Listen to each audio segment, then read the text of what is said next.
Hello students, आज का topic है पोटेंशियोमीटर। पोटेंशियोमीटर जो है वो आपका एक प्रैक्टिकल भी है और ये एक टॉपिक भी है।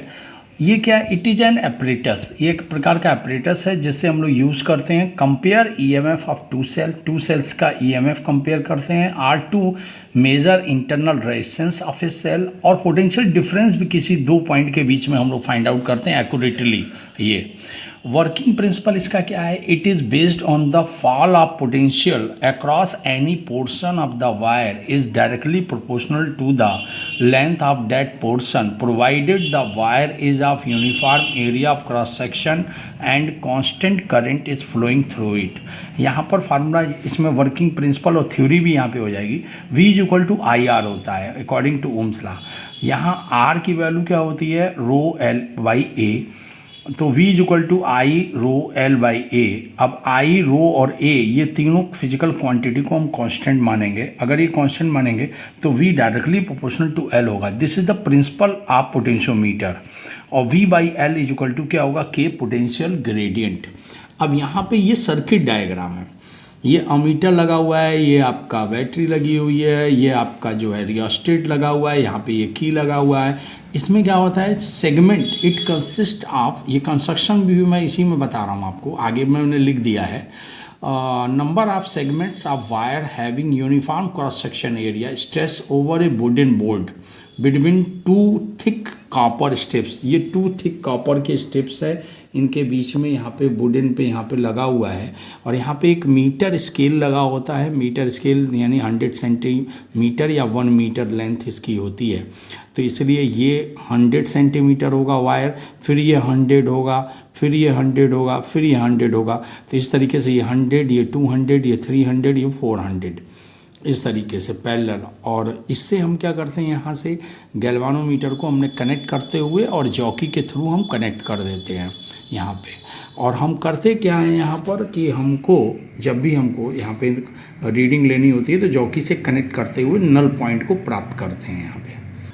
तो एप्लीकेशन देखिए यहाँ पे, to compare the EMF of two sales.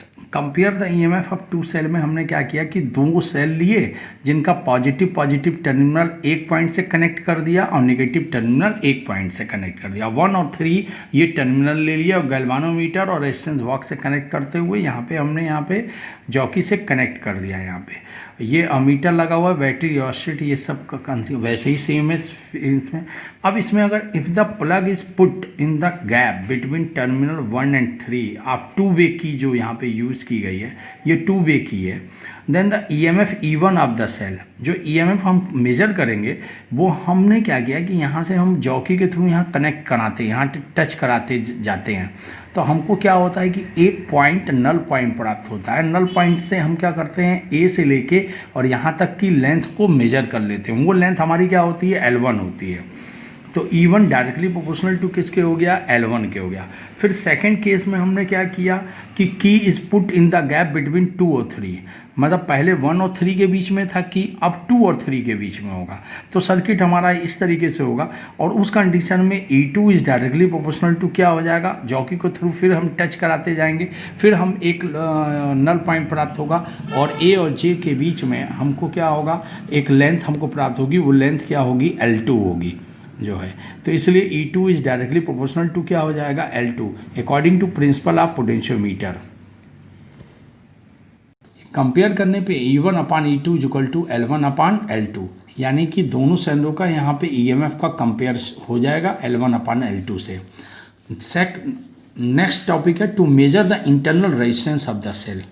Internal resistance of the cell में हम लोग क्या करते हैं? एक सेल ले लिया और यहाँ रेजिस्टेंस ले लिया, यहाँ पे K2, यहाँ पे एक की भी यूज़ की जो K2 यूज़ की है, यहाँ पे एक K1 यूज़ कर लेते हैं। ये बैटरी हो गई। ये बाकी सर्किट डायग्राम सेम है जैसे मैंने बनाया था पीछे के डायग्राम में।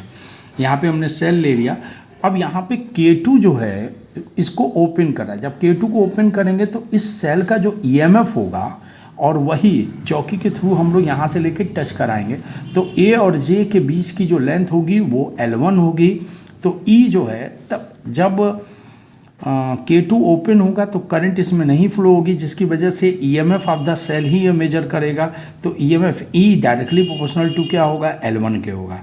नेक्स्ट स्टेप में जब K2 को क्लोज कर देंगे तो K2 को क्लोज करने पर टर्मिनल पोटेंशियल डिफरेंस को मेजर करेगा और वहाँ पर A और J के बीच की जो लेंथ होगी, यानी हम इसको टच कराते हुए कहीं भी पॉइंट पे ये नल पॉइंट प्राप्त होगा और उस समय A और J की जो पोजीशन होगी वो हो सकता है लेंथ L2 हो, तो V directly proportional to L2 हो जाएगा। तो E/V is equal to L1/L2 और हम जानते हैं internal resistance small r is equal to E/V minus 1 into R।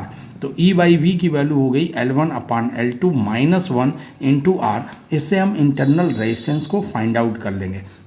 How can you increase the sensitivity of potentiometer, यानी कि पोटेंशियोमीटर की सेंसिटिविटी को आप कैसे बढ़ा सकते हैं।